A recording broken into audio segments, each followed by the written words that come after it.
علامہ اقبال جو پاکستان کا مصور ہے، جس نے پاکستان کا نقشہ پیش کیا، اپنے وقت کا ولی تھا وہ. کل میں اخبار میں پڑھ رہا تھا، ایک صاحب نے لکھا کہ میں روزانہ دیکھتا تھا اس کو رات کو تہجد کے وقت حضور دادا کے اندر سے حلویری کے دربار میں حاضر ہوتا تھا، تہجد کی نماز ادا کرتا تھا، پھر صبح کی نماز پڑھ کر اقبال جایا کرتا تھا. ساری رات اور صبح اٹھ کر درود شریف پڑھتا تھا کثرت کے ساتھ.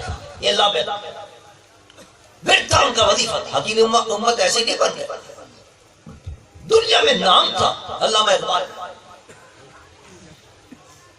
پتہ نہیں پڑھنے والے کتنے، لیکن جو نام اقبال نے کمایا، خواہ شاعری کے اندر دیکھیں، خواہ فلسفے میں دیکھیں، دنیا کے یونیورسٹیوں کے اندر بڑی بڑی یونیورسٹیوں میں جا کے انہوں نے لیکچر دیے.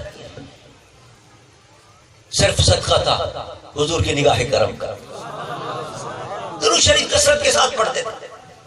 کہتے ہیں کہ ایک روز کتابوں میں لکھا ہے کہ ایک روز ان کے بڑے گہرے دوست تھے علامہ اقبال کے، وہ آئے صبح ہی صبح دروازہ ان کو کھٹکھٹایا. علامہ اقبال نے کہا کہ بھائی یہ تم صبح ہی صبح کہاں سے آنے لگے، یہ کون سا وقت ہے آنے کا؟ اس نے کہا بس دروازہ کھولو، ایک بات بتانے آیا. اس نے بتاؤ کیا بات ہے؟ اس نے کہا آج مجھے خواب کے اندر حضور سرور دو جہاں صلی اللہ علیہ وسلم کی زیارت نصیب ہوئی. حضور نے فرمایا اقبال سے کہو، اقبال جو درود شریف روزانہ بھیجتا ہے وہ ہم نے قبول کر لیا اس کو درود شریف. اللہ اقبال جب یہ سنا تو اس کی آنکھوں میں آنسو آ گئے. کہنے لگا واقعی حضور کو دیکھا؟ کہنا ہاں. تو حضور نے فرمایا جس نے مجھے خواب میں دیکھا اس نے مجھے ہی کو دیکھا. شیطان تو میری صورت بنا ہی نہیں سکتا، میری شکل کے اندر کوئی شیطان آ ہی نہیں سکتا، کوئی اور آ ہی نہیں سکتا خواب کے اندر. میں نظر آیا تو میں ہی ہوں گا. میں تو حضور کی زیارت ہوئی ہے اور حضور نے تیرا نام لے کے کہا ہے کہ اقبال کے پہ دینا کہ جتنی درود شریف وہ بھیجتا ہے تیرا درود ہم نے قبول کر لیا. بار بار ایک کیف کے عالم کے اندر تھے علامہ اقبال کہہ رہے تھے کیا کہا میرے نبی نے، کیا کہا میرے نبی نے، میرے بارے میں کیا فرمایا. ایک وجدانی کیفیت تاری ہو گئی علامہ اقبال رحمۃ اللہ تعالیٰ علیہ. پتہ یہ چلا کہ حضور کی بارگاہ میں جو درود بھیجتا ہے حضور کی نگاہ کرم ہوتی ہے اس کے اوپر. اور پھر دیکھیے درود السلام یہاں سے ایک اور بات بھی پتہ چلی کہ حضور سرور کائنات صلی اللہ علیہ وسلم سنتے بھی ہمارے سلام، ہمارے سلام کو سنتے بھی. اور حدیث کے اندر آتا حضور فرماتے ہیں جب میرا کوئی غلام مجھ پر جہاں سے بھی درود بھیجتا ہے بلغنی صوتہ حیث کانا ما من عبد یصلی علی الا بلغنی صوتہ حیث کانا. ما من عبد، کوئی بھی اللہ کا بندہ مال آ کر عموم کی طرح اشارہ کر دیا، کوئی بھی ہو اللہ کا بندہ جو مجھ پر درود بھیجے، مجھ پر سلام بھیجے، حضور فرماتے ہیں کہ الا بلغنی صوتہ حیث کانا، جہاں سے بھی وہ درود بھیجے گا اس کی آواز مجھ تک پہنچ جائے گی، اس کی آواز مجھ تک پہنچ جائے گی. صحابہ نے کہا یا رسول اللہ اب ہو سکتا ہے کوئی آج اگر حدیث اگر اتنی ہوتی نا فقط تو کوئی آنے والا کہہ دیتا نہیں صاحب یہ تو حضور نے اپنے ظاہری حیات طیبہ کے بارے میں فرمایا تھا کہ اس وقت اگر بھیجو گے تو میں سن لوں گا. اب تو حضور اپنے روضہ انور کے اندر ہیں، اب تھوڑی سنیں گے حضور.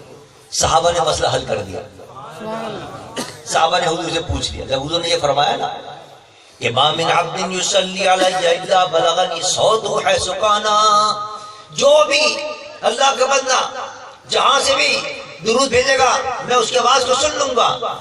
صحابہ نے کہا اکان بعد وفاتک یا رسول اللہ، یا رسول اللہ یہ جو آپ نے ارشاد فرمایا ہے کہ میں اس کی آواز کو سن لوں گا یہ اس ظاہری حیات کے ساتھ خاص ہے یا اس عالم سے پردہ فرمانے کے بعد بھی آپ سن لیں گے؟ صحابی سوال کرتے حضور سے اور حضور فرماتے ہیں ہاں وکان بعد وفاتی، میں اس عالم سے پردہ فرمانے کے بعد بھی میرا غلام جہاں سے درود بھیجے گا میں اس کے آواز سے سن لوں گا۔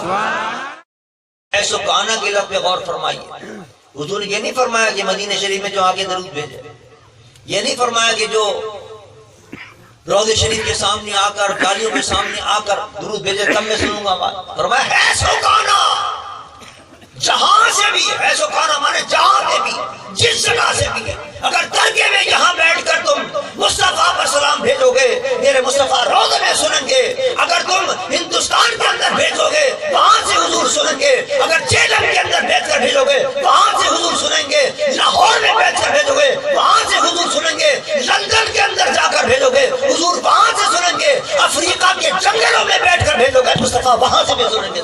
پتہ یہ چلا حضور زندہ بھی ہے، اس لیے کہ سنتا دیکھتا تو زندہ ہے نا، جو مر گیا اس کو تو کچھ پتہ نہیں کیا ہو رہا، وہ تو کچھ سنتا بھی نہیں ہے، لیکن میرے آقا فرما رہے ہیں جہاں سے تم بھیجو گے میں تمہاری آواز سے سن لوں گا۔ تو زندہ ہے واللہ، تو زندہ ہے واللہ، تو زندہ ہے واللہ، تو زندہ ہے واللہ، میری چشم عالم سے چھپ جانے والے، میری آنکھوں سے اگر چھپ گئے تو اس کا مطلب یہ نہیں کہ حضور مجھے نہیں دیکھ رہے ہیں، میری آنکھوں سے چھپے لیکن ہم حضور کی آنکھوں سے نہیں چھپے ہوئے، حضور ہمیں دیکھ رہے ہیں۔ میری چشم عالم